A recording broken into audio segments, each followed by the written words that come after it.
여러분 지금 당장 창밖을 한번 내다보시겠습니까? 길거리를 가득 채운 수입차들, 백화점 오픈런에 줄을 선 사람들, 그리고 SNS를 도배하고 있는 오마카세와 명품 가방 사진들.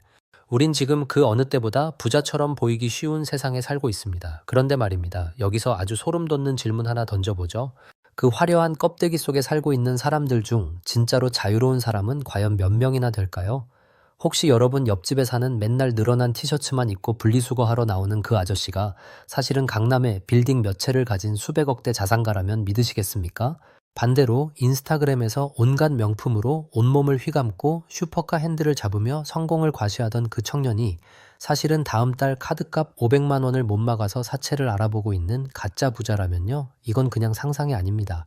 지금 우리 곁에서 실제로 벌어지고 있는 비극이자 동시에 누군가에게는 엄청난 기회가 되는 부의 잔혹동화입니다. 오늘 저희 채널 원리사전에서는 여러분의 뒤통수를 아주 강하게 후려칠, 하지만 평생의 가난을 끊어낼 수 있는 진짜 부자들의 세 가지 생존 원칙을 아주 깊게 파헤쳐 보려 합니다.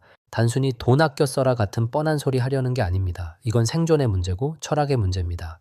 지금 이 영상을 끝까지 보느냐 아니냐에 따라 여러분의 10년 뒤는 보여주기 위한 지옥이 될 수도 아니면 압도적인 자유의 천국이 될 수도 있습니다. 자, 정신 바짝 차리세요. 이제부터 본 게임 들어갑니다. 첫 번째 원리, 정체성의 분리입니다. 여러분 이게 진짜 무서운 겁니다. 사람들은 왜 굳이 내 월급보다 비싼 가방을 사고 60개월 할부를 긁어서 독일차를 탈까요? 단순히 가죽질이 좋아서, 승차감이 좋아서? 웃기지 마세요. 서울 시내차 막히는데 승차감이 좋아봤자 얼마나 좋겠습니까? 사실 우리가 사는 건 그 물건이 아니라 그 물건이 주는 권위라는 착각입니다. 심리학적으로 보면 이건 정말 비참한 상태입니다. 내 알맹이가 텅 비어있고 스스로가 초라하다고 느끼니까 외부의 비싼 물건을 빌려와서 내 몸에 덕지덕지 붙이는 겁니다. 그렇게 하면 타인이 나를 대단하게 봐줄 거라고 믿거든요. 근데 그거 아세요? 남들은 여러분의 가방이 얼마인지, 차가 무엇인지에 생각보다 관심이 없습니다. 그저 와, 저 차 비싸네 하고 끝이죠. 여러분이라는 사람 자체를 존경하는 게 아니라 그 물건의 가격표를 잠시 구경하는 것 뿐입니다. 진짜 부자들은 이 메커니즘을 스탈링을 하듯 싸대기 갈길 정도로 아주 냉혹하게 꿰뚫고 있습니다.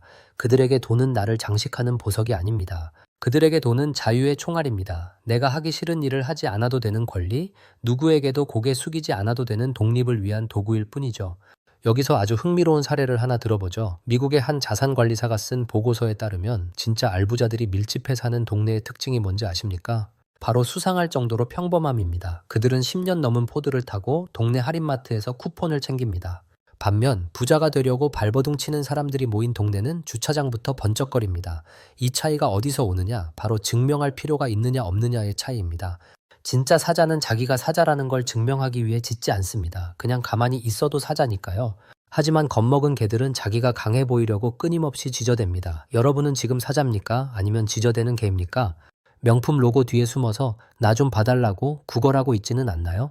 정체성을 부와 분리하지 못하는 사람들은 자산이 조금만 출렁겨도 인생 전체가 흔들립니다. 주식이 오르면 세상의 주인공이 된 것 같다가도 하락장이 오면 자기 존재 가치가 하락한 것처럼 절망에 빠집니다. 이건 부의 주인이 아니라 부의 노예로 사는 겁니다.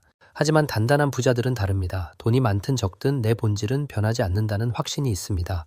남들이 나를 부자로 보지 않아도 상관없습니다. 오히려 가난해 보이는 게 전략적으로 유리할 때가 많다는 걸 그들은 이미 알고 있죠. 여러분 이제 그 무거운 가짜 껍데기를 좀 벗어던지세요. 알맹이가 단단해지면 껍데기는 아무 의미가 없어집니다.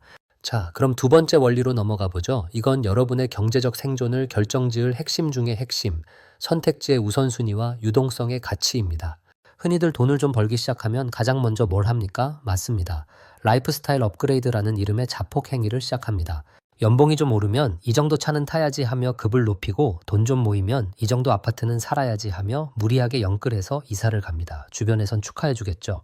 성공했다고 박수 쳐줄 겁니다. 하지만 냉정하게 말해봅시다. 그건 성공이 아니라 고급 감옥에 입주한 겁니다. 서울로 치면 그냥 좁은 개천 수준인 곳도 한강뷰라고 이름 붙으면 가격이 미쳐 날뛰죠. 거기 살면 기분이 좋을 겁니다.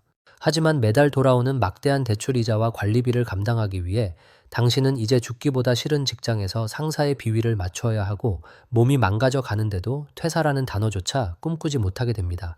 이건 선택지가 늘어난 게 아니라 여러분의 인생을 단 하나의 선택지, 즉 노예의 길에 묶어버린 겁니다. 진짜 부자들은 유동성을 목숨처럼 아낍니다. 유동성이란 게 뭡니까?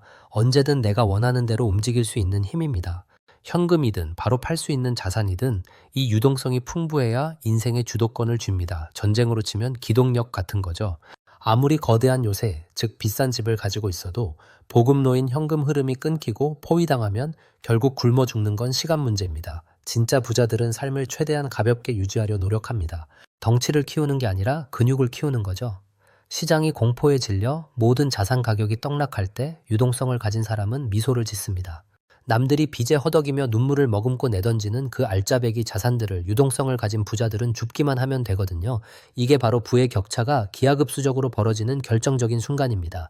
생각해보세요. 10억짜리 집에 살면서 통장에 잔고가 0원인 사람과 5억짜리 전세에 살면서 5억의 현금성 자산을 굴리는 사람. 위기가 닥쳤을 때 누가 먼저 무릎을 꿇을까요? 전자는 시장 상황에 내 인생을 맡겨야 하지만 후자는 시장 상황을 이용해 내 부를 키웁니다. 여러분의 삶은 지금 얼마나 무겁습니까? 혹시 과시하기 위해 짊어진 그 짐들 때문에 한 발자국도 앞으로 나가지 못하고 계신 건 아닌가요? 진짜 부유한 삶은 업그레이드를 의도적으로 늦추는 삶입니다. 내가 벤츠를 탈 능력이 되면 소나타를 타고 소나타를 탈 능력이 되면 대중교통을 이용하는 겁니다. 거기서 남는 돈으로 내 자유의 총알을 더 많이 확보하는 것. 지금 당장의 만족을 미래의 압도적인 선택권과 바꾸는 것. 이것이야말로 원리사전이 강조하는 진정한 경제적 자유의 비밀입니다. 가벼운 삶이 주는 그 묵직한 힘을 절대 잊지 마세요. 마지막 세 번째 원리, 아마 이게 가장 지키기 힘들고 고통스러울 겁니다. 바로 비교 게임에서의 완전한 기권입니다. 여러분, 우리는 지금 비교의 지옥에 살고 있습니다. 손가락만 몇 번 튕기면 타인의 가장 화려한 순간들이 쏟아집니다. 누구는 이번에 어디 해외여행을 갔고, 누구는 무슨 명품백을 샀고, 그런 것들을 보다 보면 내 삶은 한없이 초라해 보이죠. 그래서 우리도 질세라 무리해서 지출을 하고 사진을 찍어 올립니다. 나도 이만큼 잘 살고 있어 라고 외치면서요.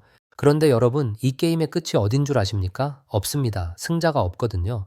여러분이 람보르기니를 사면 옆집엔 페라리가 나타납니다. 페라리를 사면 누군가는 전용기를 타죠. 남의 기준에 맞춰 사는 순간 여러분의 인생은 영원히 끝나지 않는 런닝머신 위에 올라탄 꼴이 됩니다. 뛰고 또 뛰어도 제자리 걸음이고 멈추는 순간 뒤로 밀려나 떨어질까봐 공포에 떨게 되죠. 진짜 부자들은 이 피곤하고 멍청한 게임에서 그냥 기권을 선언합니다. 그래, 너희들끼리 마음껏 비교하고 살아라. 나는 나만의 길을 가련다. 이 마음가짐이 핵심입니다. 타인이 나를 어떻게 평가하든 내가 진짜로 가진 자산과 실력은 변하지 않는다는 걸 알기 때문이죠. 여기서 가장 중요한 게 바로 오해받을 용기입니다. 남들이 나를 가난하게 봐도 나를 무시해도 허허 웃어 넘길 수 있는 여유.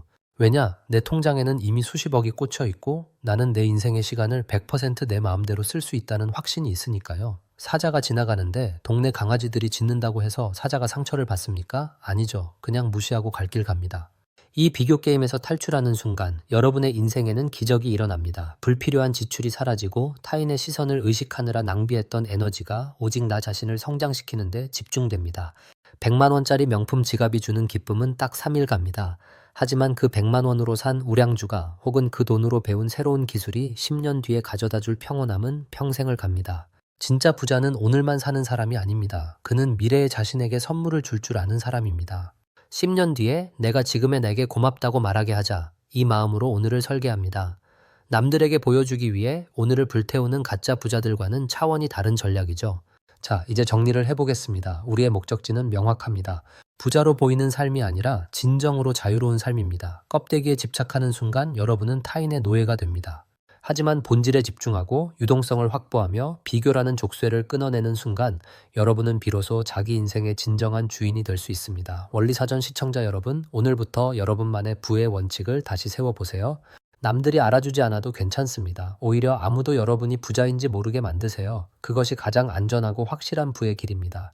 여러분의 계좌가 조용히 불어나고 마음속에 타인이 침범할 수 없는 평온이 깃들며 무엇보다 내가 내 시간을 마음대로 쓸 수 있는 권리가 넓어지고 있다면 여러분은 이미 이 세상 그 어떤 억만장자보다 위대한 길을 걷고 있는 것입니다. 겉모습에 속지 마세요.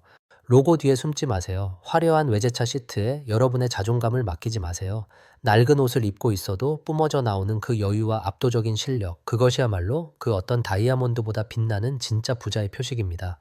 여러분의 인생은 타인에게 보여주기 위한 전시물이 아닙니다. 여러분 자신이 직접 경험하고 느끼고 즐겨야 할 소중한 여정입니다. 오늘 제가 말씀드린 이 세 가지 원리, 정체성의 완벽한 분리, 유동성의 절대적 확보, 비교 게임에서의 완전한 기권을 가슴 깊이 새기시길 바랍니다. 이 원리들을 실천하는 그날부터 여러분을 억누르던 가난의 공포와 타인의 시선은 눈 녹듯 사라질 것입니다. 남의 눈에 부자로 보이기 위해 소중한 오늘을 제물로 바치지 마세요. 대신 진짜 부자가 되어 미래의 나를 가장 귀한 손님으로 대접하십시오. 여러분은 그럴 자격이 충분하고 이 영상을 끝까지 보신 분들이라면 이미 그 변화의 씨앗을 품으셨을 겁니다. 오늘 원리사전이 준비한 이야기는 여기까지입니다. 여러분의 경제적 자유, 그리고 무엇보다 소중한 마음의 자유를 진심으로 응원합니다. 이 영상이 여러분의 가슴 속에 작은 균열을 내어 그 틈으로 부의 지혜가 거세게 휘몰아치길 바랍니다. 내용이 유익하셨다면 여러분이 생각하는 진짜 부자의 조건은 무엇인지 댓글로 자유롭게 남겨주세요.